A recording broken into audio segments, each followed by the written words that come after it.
Hello. Welcome to the show about stuff, the Stephen Davis Show.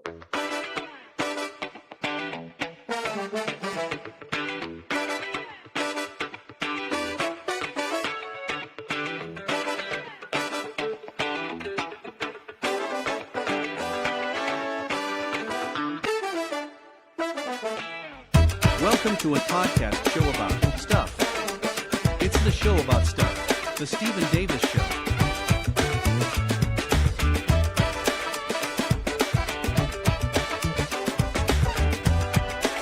Here's your host, Stephen Davis. Hello. Get your official products such as this marvelous t-shirt that I'm wearing, or this great coffee mug that I'm drinking out of, and many other products with the show about stuff, the Stephen Davis logo at https://www.zazzle.com/store/a-stuff-store. Yep, it's time for another episode of the show about stuff, the Stephen Davis Show. Today, my guest is Annette St John, a jazz and R&B legend here in New York City. She has performed with such legends as Lonnie YoungbloodIrene Reed, Etta Jones, to Al B. Shore, George Benson, and Lou Donaldson.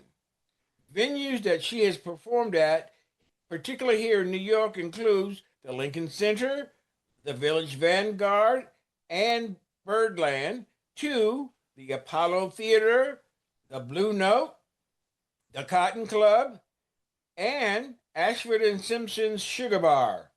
Her motto is, "It's not work if you love what you do." And if you've ever seen her live, you know that she loves what she does. Please welcome Annette St. John. Welcome. How are you doing today?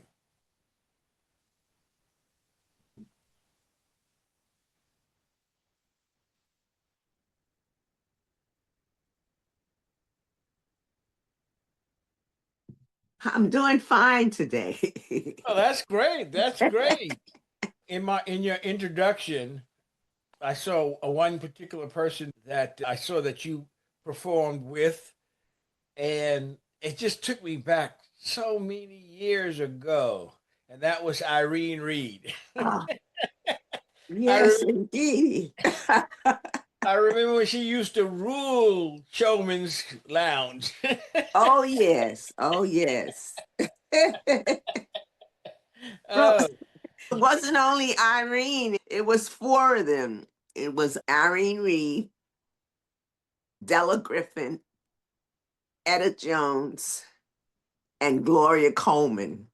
I called them the Rat Pack. It was four of them. They were like my mentors. I was the one that knew how to drive, so I would drive them everywhere they wanted to go. So that's how I got my feet into the business, is by going and taking them there, and they letting me observe.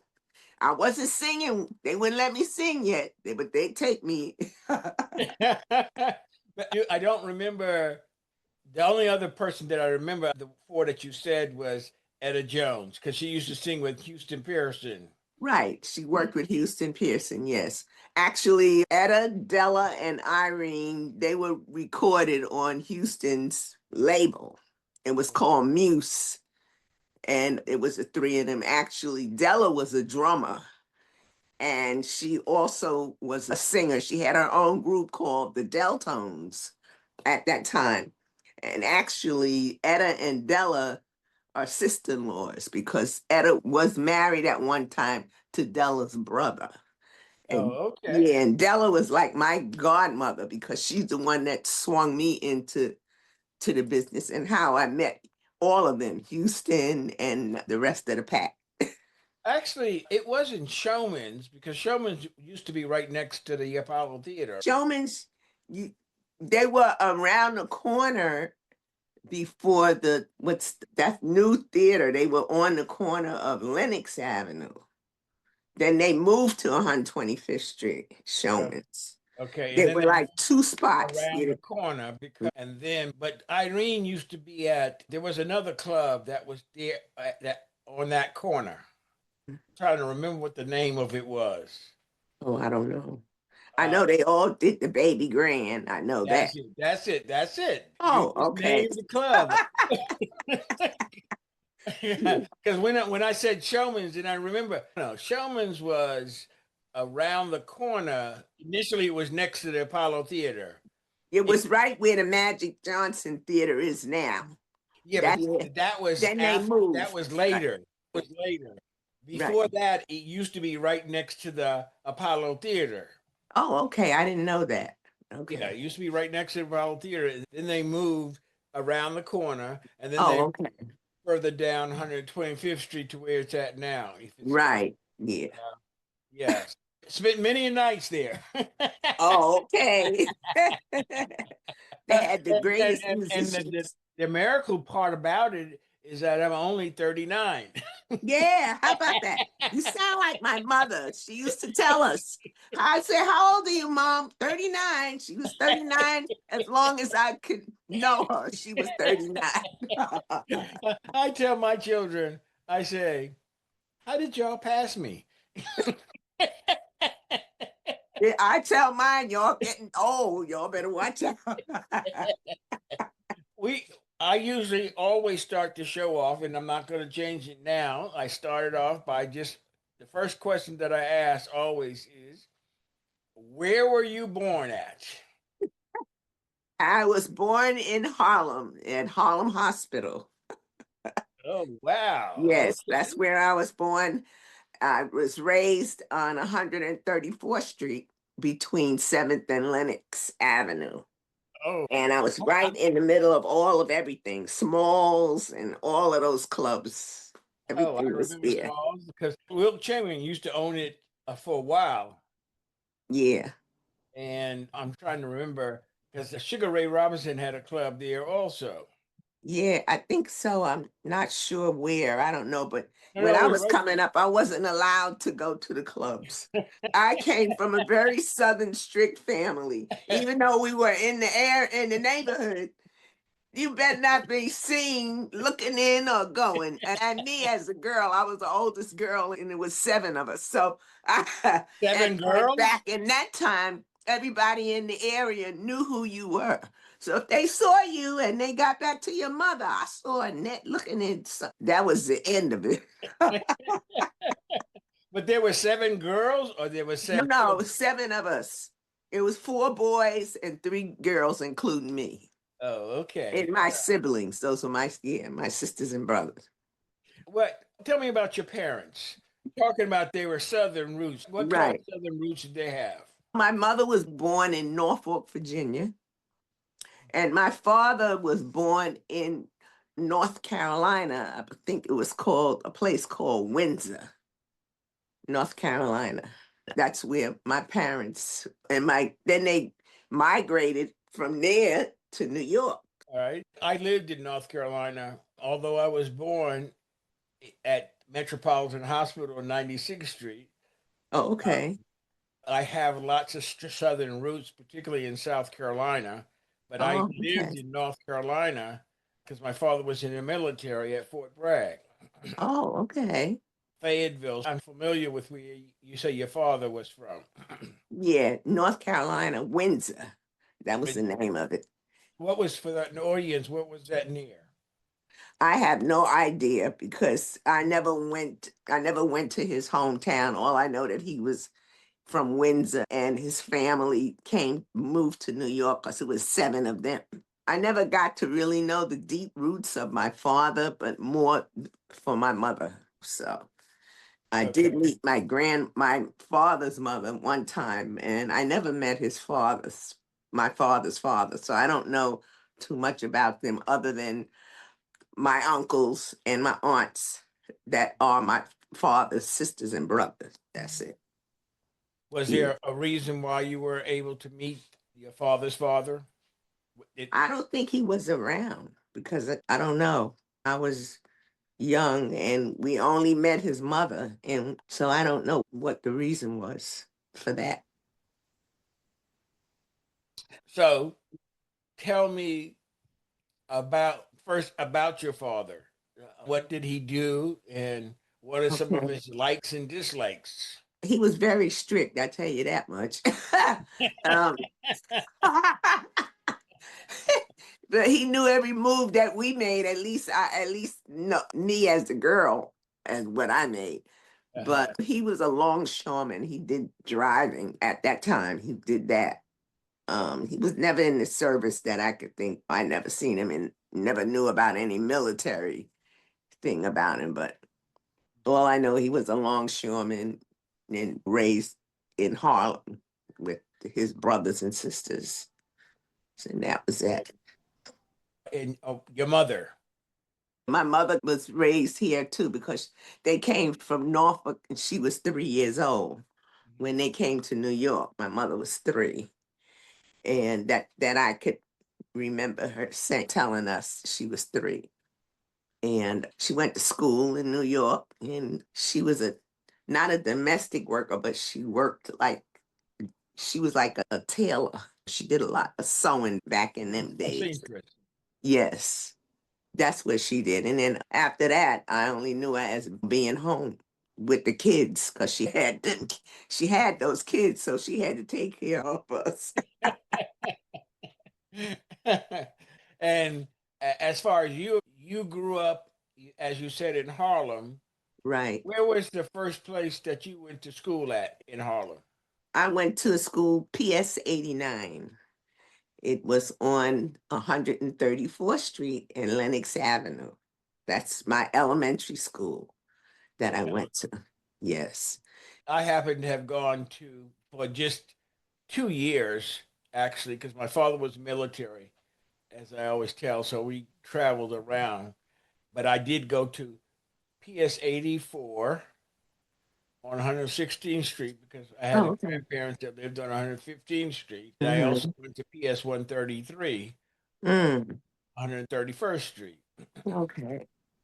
And I remember I never did it, but I do remember we used to at that time get out of lunch and we could go any place in the world just as long as we were back by 1 o'clock when school started again.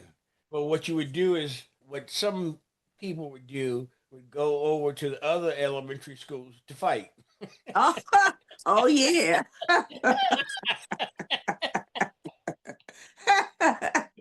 I believe it.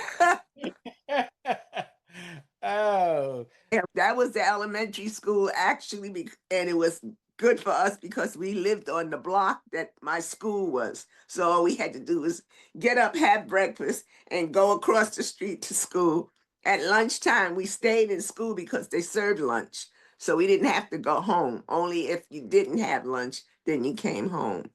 And then all of my siblings went to that particular elementary school. my grandmother on 131st Street. She lived at 25 East 131st Street. Okay. And PS 133 was right across the street. Oh, okay. Right across the street. Wow. And then from there, I went to junior high school. That was 136 What was the for name of it? Harriet Beecher Stowe. Harry Beecher Stay. Yeah, it was on 135th Street in St. Nicholas. It's still, school is still there. Right next to the YMCA. No, further up near St. Nicholas. Oh, okay. Okay. St. Louis. Yeah, 135th in St. Uh, Nicholas. That's where the junior high school, Harriet Beecher Stowe, is there. MCA was YMCA. right around the corner from where I lived. It was between 7th and Lenox. The Yeah. YMCA was on 135th Street. Yeah, and I And lived for on our audience, it's also right down the street from where the Schaumburg Schaumburg. Yes, it is right Yeah. there.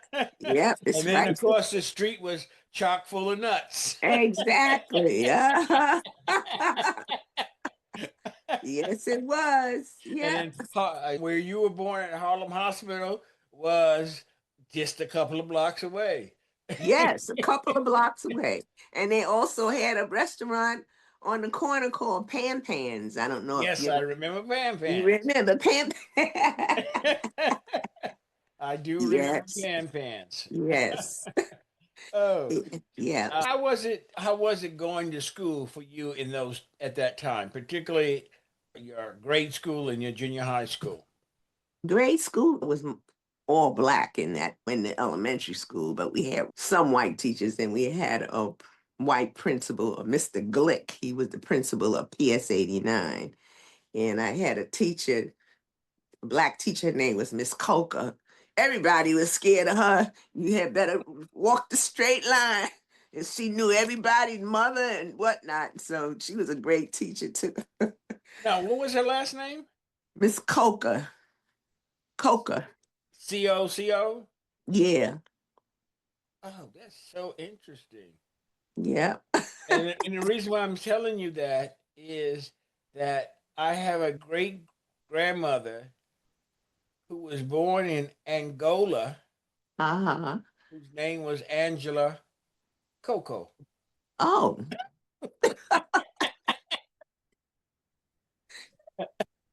Now, the funny part about me saying that is I did a show. Did you know or do you know Bobby Hunter?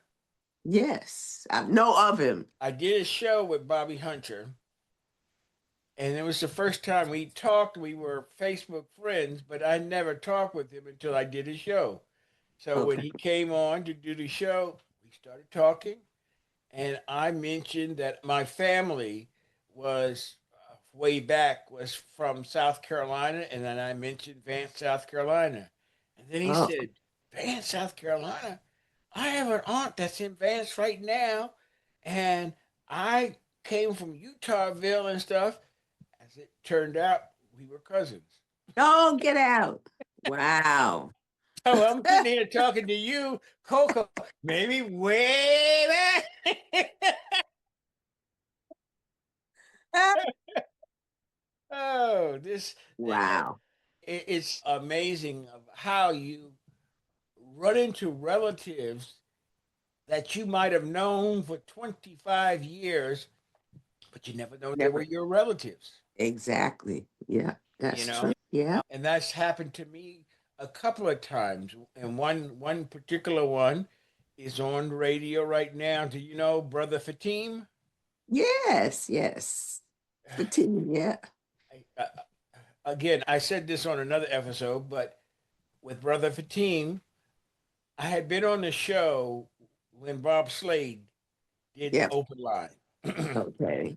So I was familiar with them. And then one time, an organization that I was dealing with, we had a softball game against Kiss FM. And I got to know Brother Fatim because he was the producer of the show. And I was on the show for a couple of times. Mm-hmm. And about 5 to 10 years ago, he mentioned that it was around Christmas time, and he mentioned that his real name was Ernest Stroman. And I said, Stroman? My mother's maiden name was Stroman. And this is 25 years after meeting him. Oh, wow. So I called him up and I said, Your name is Stroman? My mother's maiden name was Stroman. I'll call you back. And I called him Okay. back in a half an hour and told him, Your grandfather and my great grandfather were brothers. Wow. Wow. I'm telling you, it's something. Yeah, because my maiden name is Parker. I'm part of the Parker clan from North Carolina. And my mother's maiden name was Atkins. So Atkins. yes, it's something name and lines of different things is Yes, something. it does, and it triggers the imagination, Yes, particularly when you find out that people's ancestors came from the same area that you came from. Then you know exactly. that there has to be some ties there. Some kind, yeah. Some That's ties. why when I say Parker, they say Parker. I say, yeah, I'm part of Charlie Parker's family. It's a lot of Parkers, a whole lot of Parker. He's way distant. But hey, he's a relative. Yeah. That's all that counts. The tough part was that during that migration, people went to different cities and Right. lost touch with their own relatives. That's true. Yeah. Now, let's talk about your high school. Okay, the high school I went to is Fashion Institute on 23rd Street in Manhattan. I went there and I graduated in 1957 from that school. Really went because I wanted to be a fashion designer and a model and stuff. I didn't go for vocals. I didn't go for voice. I learned all of my vocals and stuff in church. So that's where I got my singing career roots at. Uh-huh. How was it Yes. going to Fashion Institute at that time? Oh, Because it I know that was there was a lot of having come from Harlem and going downtown. right. Reminds me of when Bobby Hunter told me that he grew up in Harlem, and then when he went to high school, he went down to the Lower East Side, and it was Yeah, like a different world. it was. The thing that really scared me was because I had to take the D train every day, going to school, going down to 23rd. That was the scary part. Me as a young girl, and I'm traveling by myself for the first time, and of course the parents tell you to make sure you look out for this.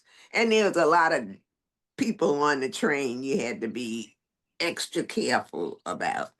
But as far going into school, I never had a problem as far as segregation or anything. I got along with my teachers and all of the student people, my fellow students. We all got along. I joined the Glee Club. I was part of their Glee Club at school, and so I never had a really only problem I feared was going and coming back home on the train. That train scared me. For people that don't know, men used to get their jollies off on the train, Tell me about it. particularly a crowded train. Oh, you got that right. That's why I was scared. Oh, so you didn't have some of the experience that other folks had in terms of relationships with administration and with other students. You pretty much No, got along. right. I pretty much did.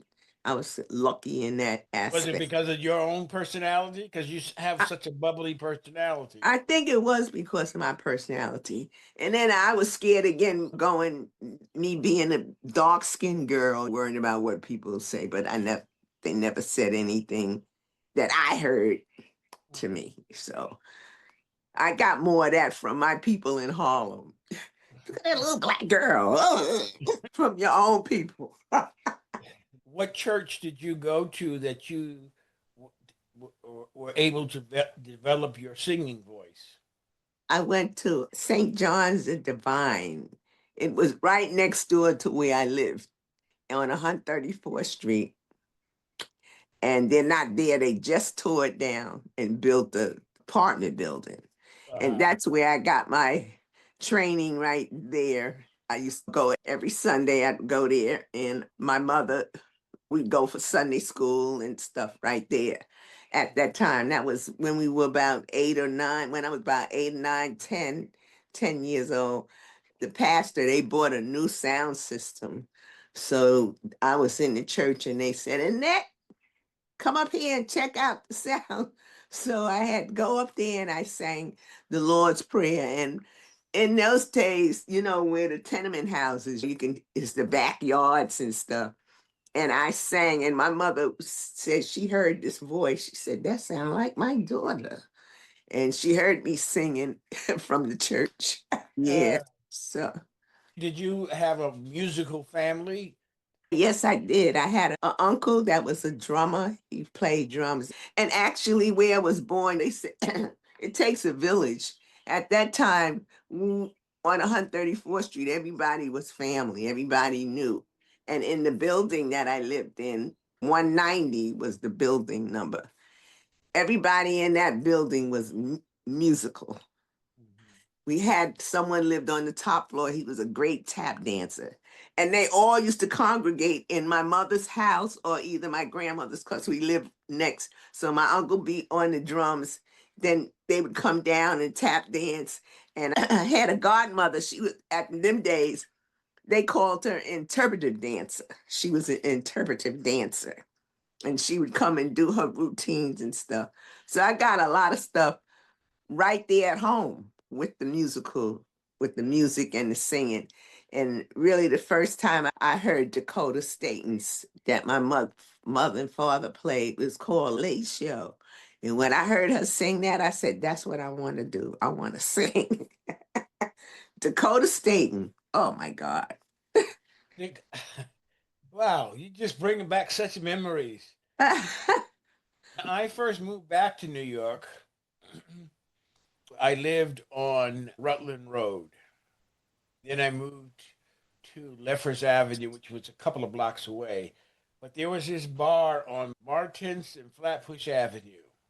And you go into the bar and you see a woman sitting at the end of the bar drinking by herself. And then you come to find out it was Dakota Staton. And she and I became friends. Get out. Oh my God. I've worked since I've been in the business. I had worked with her brother, Fred Staton. He was a saxophone player. And he's kind of like one of my mentors also because he swung me in the right direction. And I've worked with Fred up until he died. He was 102 when he died, playing the saxophone. We played at Abyssinia Baptist Church. We played all over. Fred took me a lot of different places. This was in between the time where she rose, but then she went downhill. Yeah, when I really got into the singing, and there was this Japanese lady named Kobe Narita. And Kobe, everybody knew Kobe, and she took all of jazz singers under her wing, anybody that was in the music. And she had her own place. She was actually married to Arthur Ashe at the Music Center. And she had a little club. Arthur Ashe is Sam Ashe. Sam Ashe. She was married to I was going to say, Jeannie. Yeah, no. Jeannie, Arthur Ashe's wife would say, when was he married? She was married to Sam Ashe. Yeah. Yeah, and she used to have a club and she'd have an open mic and stuff, and she would video different singers. Didn't she just die? She just died, yeah. It's been a minute though, maybe 3 years ago, maybe. Yeah, but that, and she actually did recordings of a lot of singers, and she did a recording of me, which was fine too. But she really loved Dakota Staton, because Dakota, when she was in this nursing home off of Broadway up 180 something street, I forget the name of the nursing home, Kobe would have the singers come in and do a performance like for the seniors and bring Dakota to hear the music. So she would organize stuff like that. Kobe Narita would do that. Yes. Hey, boy, that was when I knew her at that bar. That was like 1973, 74, 75. Then didn't see her, and then she got back and she started singing again. Oh, okay. So she was doing quite well. But yes. Anyway, you were talking about getting into your singing mode. Yes, like I said, I was in the right place to meet the right people to swing me along, to get in touch to what I'm doing now. You left high school. Uh-huh. Did you go directly to college, or did you go? Oh, no, I didn't go to college. My parents couldn't afford it. And at that time, I was involved with a young man, and I was in love. And when I graduated from high school, and I graduated in 1957 from Fashion Institute, and that was in June 1957. And I got married the next week. I didn't have nothing. I got married. Was that to get out of your house? 18 years old. I got married. Was that to get out of your house? Yes, that really was. I'm telling you, it was. To make room for the others that my mother had. And I got married and I had 4 children and 2 boys and 2 girls. And we kind of grew up together because I had my last child when I was 30 years old. But I was a housewife. From that time, I worked for Westchester County. And then my husband bought a house here in Westchester, where I live in Mount Vernon. And we raised the children here in Mount Vernon. They all went to Catholic school because my mother, after a certain time, the rest of the children went to Catholic school because she had children in like stages. She had her first 3, and we were going out the house. Then she had another 3, and they were still there and they went to Catholic school. And my mother worked in the Catholic Church at St. Aloysius on 132nd Street. That's where they went. Now, while I got it on my mind, do you know someone by the name of Lois Davis? Lois Davis. I don't know. That's a cousin of mine who lives in Mount Vernon for years. Wow. Yeah, I've been in Mount Vernon over 40 years. I I have might know her. Names are kind of like, I gotta see your face to Yeah. me, but I might know her. I have my youngest son that's here. He was part of the Mount Vernon Fire Department. And he went in as a young man and he just retired. He became the captain of the fire department here in Mount Vernon. And he just retired last year. He put 36 and a half years in as a firefighter here in Mount Vernon. So I probably know a lot of the people if I see him. Yeah, because not only Lois, but Is that Ernie Davis's daughter? no, she's about 87. Oh, okay. But the name sounds familiar. Lois Davis, and she had a sister who died not too long ago named Lucille Davis. Okay. Actually, it was Lucille Davis Nell. Oh, And there is another sister that lives in Mount Vernon also. okay. And they came up from South Carolina. Right. Yeah. Yeah. I probably know him if I see him. I'm sure you probably Yeah. And they probably know the St. John's name too. Yeah. okay. Yeah. What made you decide, or how did you come to the decision to actually start performing professionally? Professionally, like I said, when I heard Dakota Staton's CD, The Late Show, that's what I wanted to do.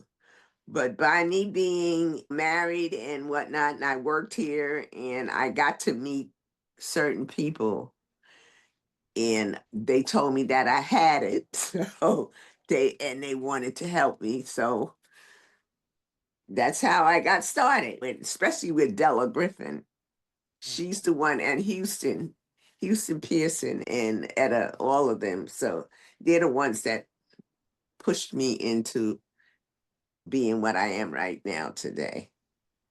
Now, did Houston Pearson and Etta Jones, did they live in New York?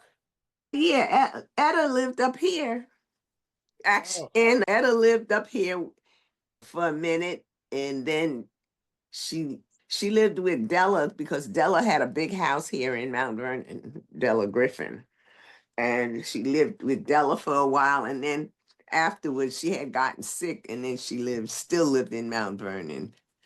But Houston lives up the line further up, Westchester, because he was married, and I didn't know exactly where he lived, but they were up in this New York area. They came from DC, I believe. yeah, I got that idea because I saw both of them in Baltimore. Right. So I had the idea that they lived down that way. No, they didn't live there, but that's probably that in that area where they were. Yeah. Yeah. Now, tell me, outside of church, where is the first place that you performed at on the stage? And The how did first you feel walking out before you sang that first note? the first place I performed, It's a place downtown. We used to be there called Sweetwater's in Manhattan.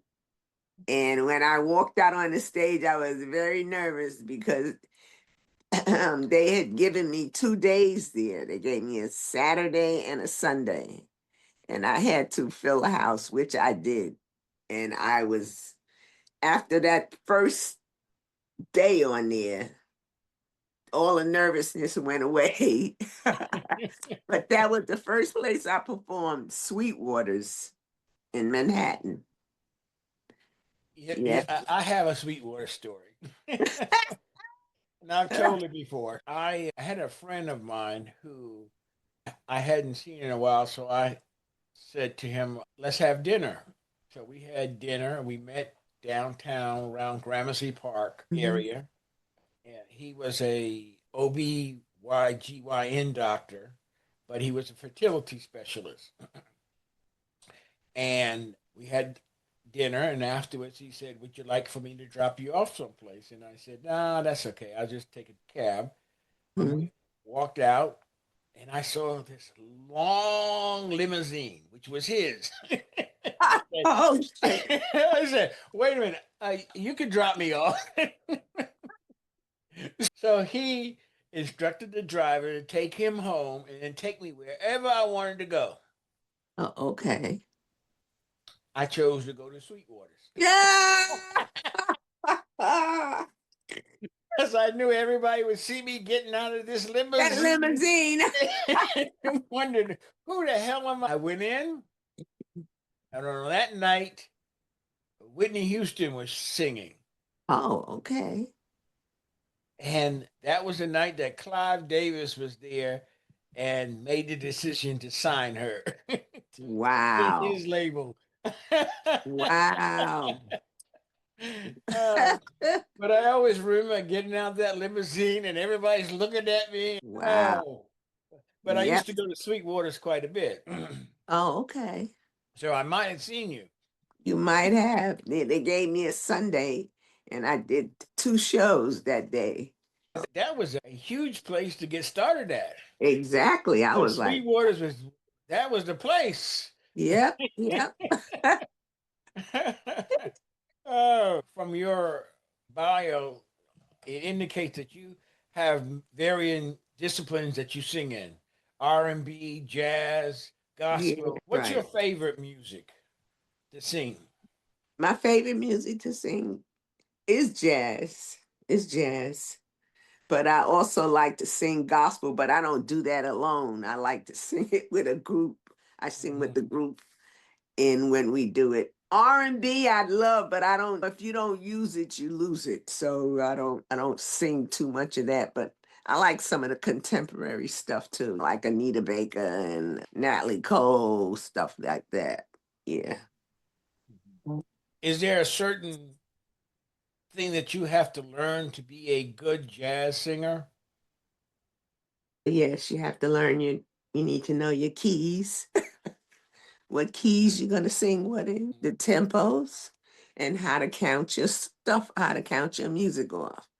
Because the band is, you'd have to learn how to take control of the band, because if you don't, they will have you going one way and you don't want to go that way. So you have to know that. I'm a band leader, so I have a couple of people that I work with, and make sure that you know the music. Now, you learned this without going to school. It was Yes. that's amazing. Yeah, because I went to a lot of workshops. I did a lot. I did a Barry Harris, and they teach you all of that in the workshops.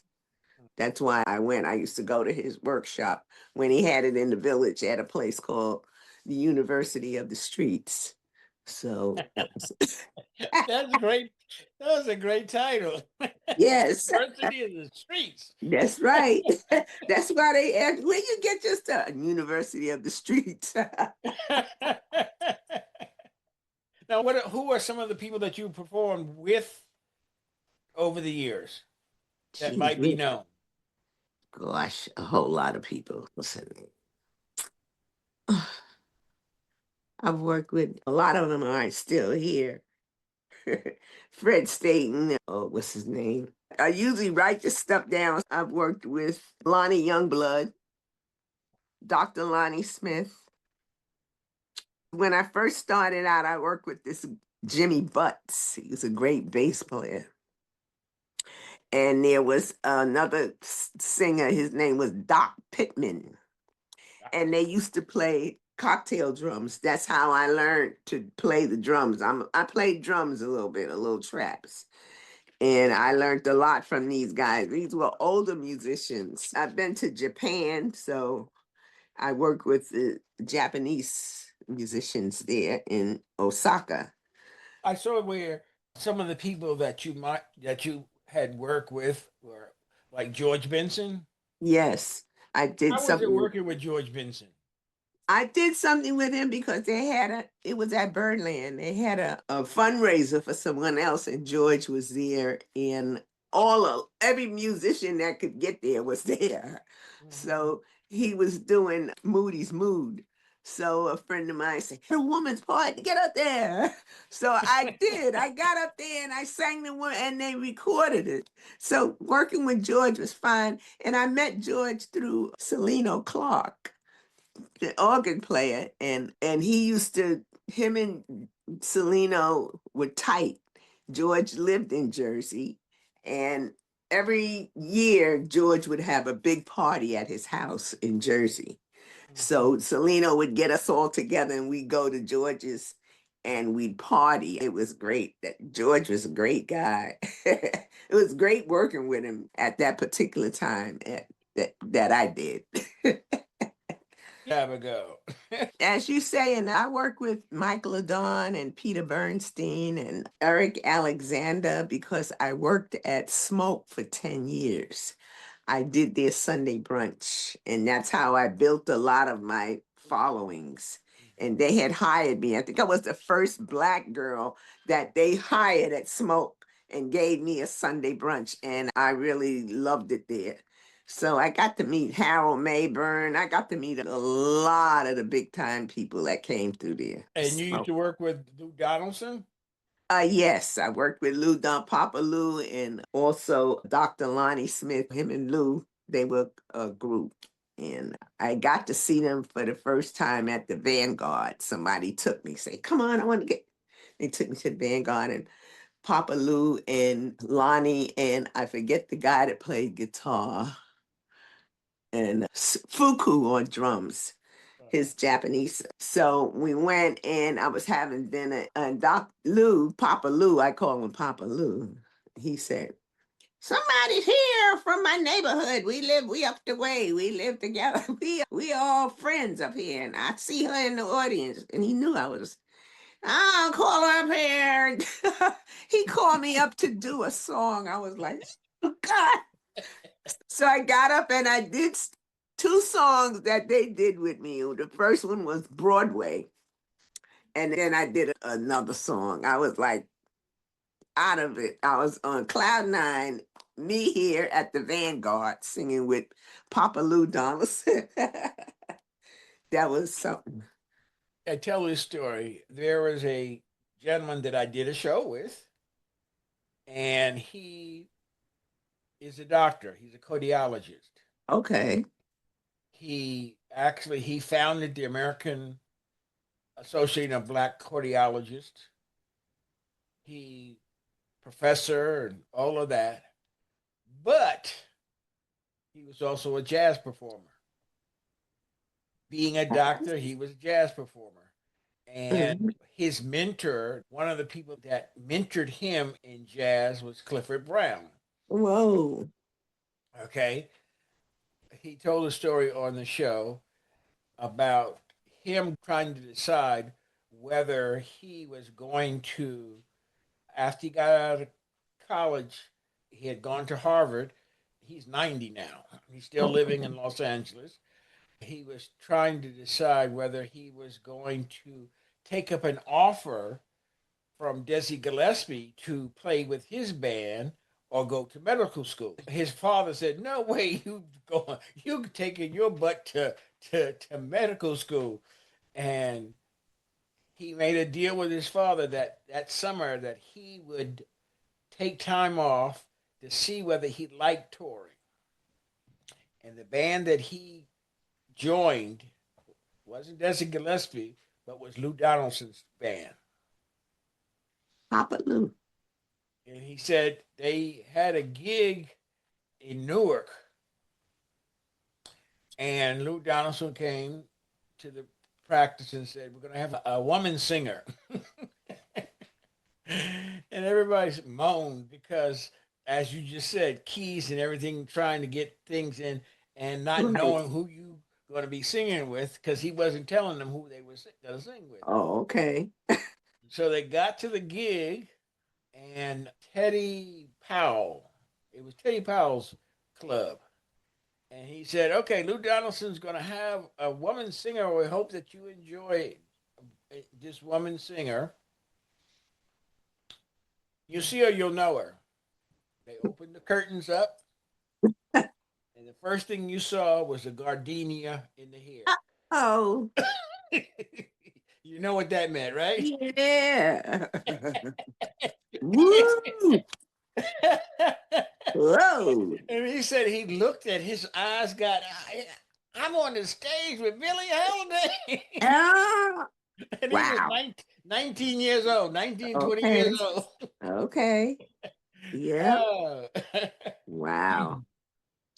Yeah. I always say that you, particularly performers like you, have such wonderful experiences. From every day is a different experience. It sure is. It surely is. What, Yes. in your mind, what was your most memorable performance? My most memorable performance was with, like I said, Della Griffen had a group called the Deltones. And she pulled me in her group as a background singer. And we did several shows in Jersey. And the place was packed. And at that time, we considered that doo-wop. But when I worked with her, it's like the place went wild, and it was just great. That was one of my memorable deals with Della, doing that doo-wop, because she had a lot of original stuff. She called Housewife Blues and Daddy, Big Fat Daddy, and stuff like that. A big fat daddy. Oh, I remember. Actually, I think I remember Yeah, Irene Reed Irene singing. used to sing it too. They all used to sing the same stuff. I remember her Yeah, singing that song. exactly. Irene, that was Irene stuff. But the most one that I liked Irene when she talked about the people that lived in Harlem at the Lenox Terrace. She would talk about them. Irene was something. And Della would tell us, say to Irene, say, "That's cold. That's cold, Irene." Did you know Sarah McLaughler? Yes, I love Sarah. I knew Sarah, yes. For 2 seconds, I managed her. Oh, get out. I love Sarah. Anytime I went to St. Peter's Church and Sarah got on that big pipe organ, she never sit down and don't wear no shoes. I say, "Go ahead on, girl." I remember we went down to Jersey, Atlantic City, and she did a gig at Harlem Square. Was it Harlem Oh, Square? I don't know. In In Atlantic City? Atlantic City, it was Harlem Harlem. something. Yeah, because That was the club. Was that the Black Club there? yes, the Chitlin Yeah. Circuit Club. Yeah, she did a gig there. Wow. Sarah McLaughler. Yeah, she could play that piano too. She could. She really could. She really could. Ooh, I love Now, her. when you went to Japan Hmm? first time, how was it? It was exciting because it was a new thing for me, new culture, and my manager, actually, I stayed with his family, and that's very unusual because they're very private people. And I stayed with this family until we got ready to go on the road. So I got to meet his mother, his daughter, and his wife. And they showed me they fed me. It was just great. And when I got there, everything was set up, every club, because we toured all of Osaka, Hiroshima, Kobe, all the different places in Osaka. It was, and I thought I would be nervous, but the musicians were great. The clubs were fantastic. The people were, even though I didn't speak their language, they knew because of my promoter, he was part of the band. So he talked to them, and what I said, he sent to them. And this was when I first went, and now this is my 4th time that I've been. So they want me back next year, so it'll be 5. I told them it's not up to me. It's up to my Lord and Savior. If he keeps my health together, and I will be there. I lived in Japan for 3 years. Oh, okay. What part? Tokyo? Tokyo, right outside of Tokyo. They used to have a military base there Oh, okay. called Camp Zuma. Oh, okay. So I grew up partially in Japan. In Japan. Okay. Did you get to speak there? Konnichiwa and all that.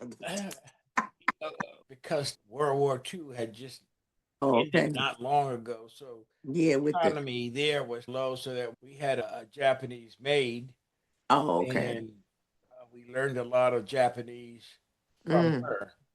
And I'm sure that I knew much more, but if you don't use it, If as you you don't just use said, it, you you're gonna lose use it. it. That's right. So all I know is sayonara. Yes, sayonara. I know that too.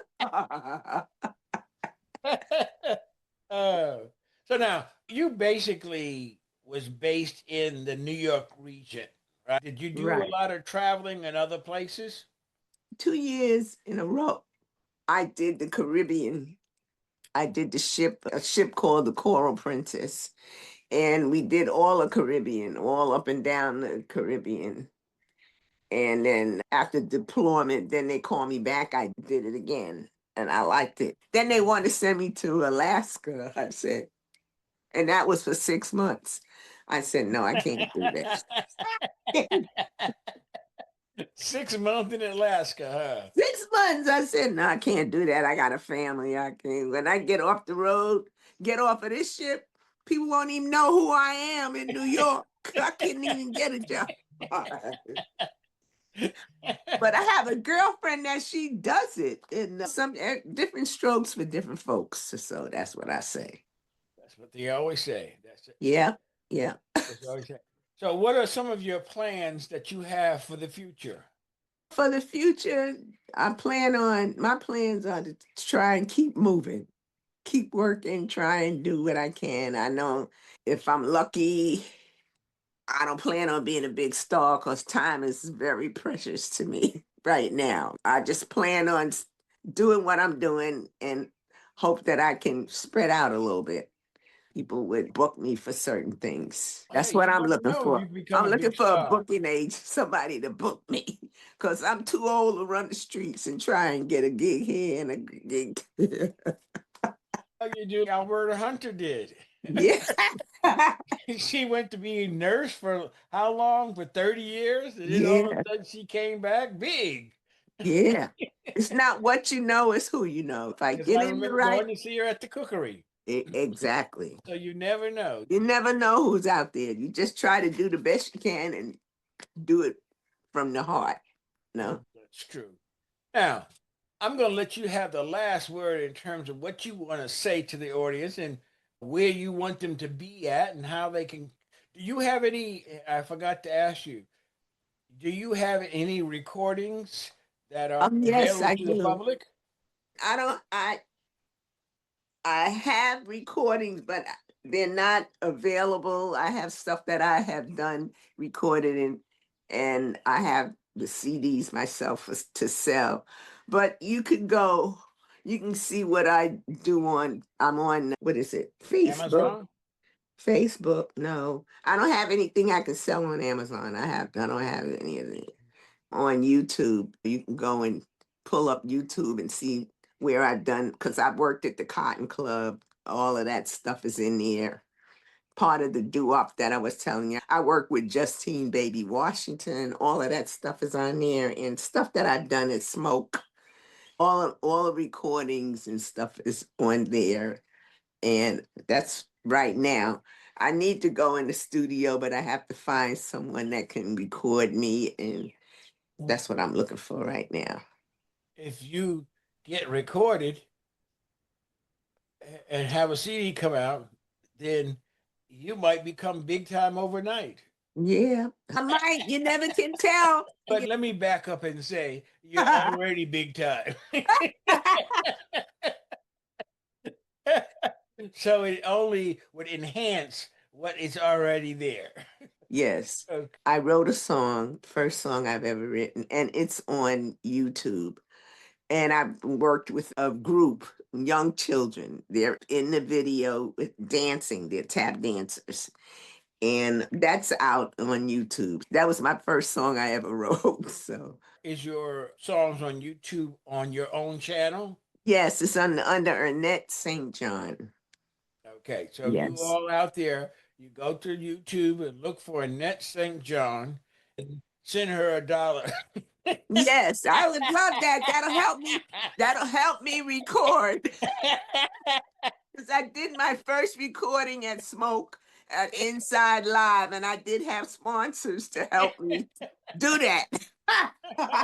I'd appreciate that. Where is Smoke at again?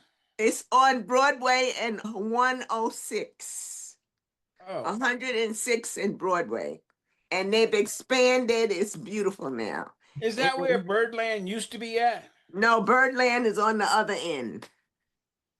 No, They're on Birdland. the same block, but Birdland was on one end and Smoke is on the other. Okay. I remember when Birdland was uptown. Right. That Yeah. area. That. Yeah. It's on 106 in Broadway. Okay. It's been such a wonderful experience. I'm Yeah. glad we finally got together. I'm going to be doing something. I'm starting doing something here in my hometown where I live. The place is called the Bayou. It's on Gramerton Avenue in Fleetwood, and I'll be there October the 26th. It's a Sunday brunch. Okay. So it's from 1 to 3, and I'm with Dr. Eric Lasser. He's a piano player. I'm with his group, his quartet. So we've been there. So we did last Sunday pass, but I'll be there October the 26th. October 26th. For that. Yeah. So Okay. it's a great restaurant called the Bayou. Down in the bayou. Yes.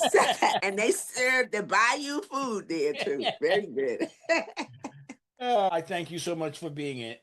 Thank you for having me. That's it for the show about stuff, the Stephen Davis Show. We'll be back next week. Bye. Ciao. Thank you for tuning in this week. Hope you enjoyed this show about stuff. See you next time.